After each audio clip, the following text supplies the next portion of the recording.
What's going on, YouTube fam? It's your boy Tony 2 times, and we back with another episode of Hood Tales, man. Before I start, be sure to tap that like button.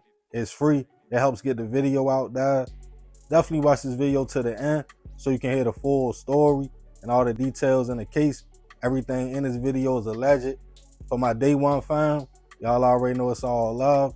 Thanks for tuning back into another episode. If you're new to the channel and you feeling the content, feel free to subscribe. Definitely hit the notification bell so you can be notified every time we drop a new video. Oh yeah, feel free to share the channel with your peoples. Everybody is welcome. With that being said, let's get right into the story. People decide to jump into relationships for different reasons. For women, they might be looking for love, stability, a man that can provide and take care of them. For men, you might be tired of playing the field, running around, and realize there's nothing out there. Find one woman you think you could build with, start a family with, and lock in. In the beginning, people usually present themselves as everything you told them you were looking for. But as time goes on, their true colors usually reveals themselves.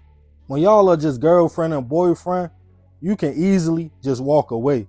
Say you not who I thought you was, it's over with, I wish you the best, no strings attached. But it's certain circumstances that make people try to make it work, like marriage or having kids together. Now you not only have your feelings to think about, but theirs as well. For years, men have been getting a bad rap as being the ones not ready for a family or getting married and committing. Still running around and hitting the streets. But that's not always the case. A lot of men love their families and really live for their kids, to be a protector and provider. But if you are dealing with somebody bitter, spiteful, or just cruddy, that could be hard. For example, let's say you are in a relationship with your child's mother, but out of nowhere, she starts to act crazy, out of pocket, showing character traits you just can't rock with. You try to stay for your child, but she is literally pushing you away. Some men will stay, even while being unhappy, because they know if I'm not here, this girl might crash and burn and put my child in a messed up situation. So some women start playing games, but everything is not a game, and playing with the wrong person can be fatal. And on this episode of Hood Tales, we'll be taking it to Aurora, Colorado to discuss the case of a man whose baby mother told him one of their kids wasn't his and her cousin paid the price. Back in 2024, 32-year-old Kelynn was navigating life in Colorado. At first, everything seemed fine. He was a father and was with his girl so long, they considered each other husband and wife, either common law or spiritually. His wife was a young lady named Deandranay McCain. She was a mother of 4. The couple were parenting together and had built a solid life and foundation. It seemed they were happy and in love, and it would be a fairy tale ending.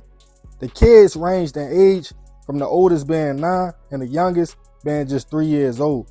But as time went on, for whatever reasons, Kelynn and Deandranay stopped seeing eye to eye, to the point they called the union off, and he moved out of the apartment.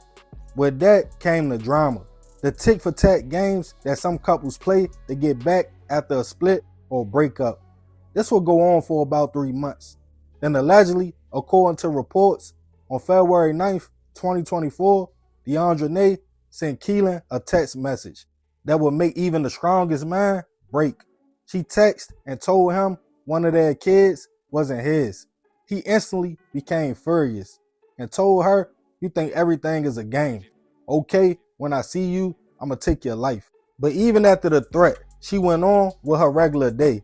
Her cousin would come to the apartment so they could do each other's hair. She was at the time 35-year-old Vatrice Chyna, also a mother of 4. She was described as loving, very protective over her family and friends. She loved fashion, taking pictures, and tattoos. Her and her cousin were real close. It's not clear if she knew about Deandranay's status though with her estranged husband. As the day went on, they were laughing, joking, braiding each other's hair when the door was forced open. Deandranay glanced up and a gun was pointing right at her head. The gunman opened fire, and she fell, but not before her cousin, Vatrice, stepped in and tried to push her out the way. The gunman fired a few more shots and fled. Deandranay herself wasn't hit. It was like a miracle, even though she laid on the floor and acted like she was until the shooter left. She called local police, who responded to the scene to find out her cousin, Vatrice, wasn't so lucky though. She was hit multiple times, and unfortunately, she wouldn't survive her injuries. Deandranay knew exactly who the shooter was though, her estranged husband, Kelynn. She told police they were going through a divorce, even though the marriage wasn't considered legally binding, meaning it wasn't recognized by the state. But those two considered each other husband and wife. She told police he moved out months ago. It wouldn't take long for Kelynn to be tracked down, taken into custody, charged with second-degree hit and attempted hit as well.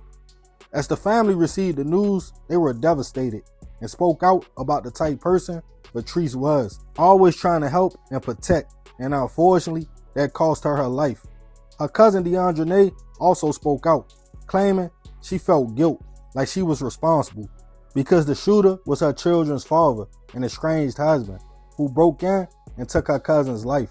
It's not clear if investigators knew about the text messages at first, claiming Kelynn wasn't the father of one of their kids. But as the case made its way to court, that was pointed to as the motive for the attack. Prosecutors claimed when Kelynn received the text message, he told Deandranay what he was going to do to her and acted. But instead of taking her life, he ended up taking her cousin's life. With all the evidence, it wasn't much of a fight his attorney could put up. In the end, he was found guilty on all charges and sentenced to 57 years in prison. Rest in peace to Vatrice. I send my prayers and condolences to her family and kids. I know Deandranay definitely felt and still feels this. It's not clear if Kelynn was or wasn't in fact the father of the child in question.